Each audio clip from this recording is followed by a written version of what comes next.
Hello hi అండి, welcome back to my channel.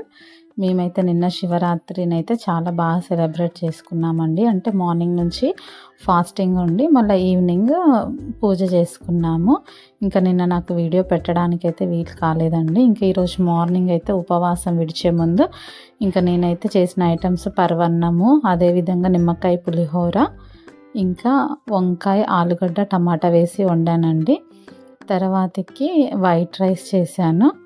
ఇంకా next పచ్చి పులుసు, ఇంకా ముద్దపప్పు కూడా చేశాను. అంటే గట్టిపప్పు అంటారుగా, అది కూడా చేశాను. అంటే కంపల్సరీ ఒక్క పొద్దు విడిచేటప్పుడు మనం పచ్చి పులుసు ఇవన్నీ పెట్టాలి అంటారు. తర్వాతకి ఇంకా నేను మినపవడలు కూడా చేశానండి. ఇవన్నీ చేసి మళ్ళీ మార్నింగ్ స్వామివారి దగ్గర ఇవన్నీ నివేదించి కొంచెం పెరుగు కూడా వేయాలి, కంపల్సరీ పెరుగు కూడా పెట్టాలి అంటారు.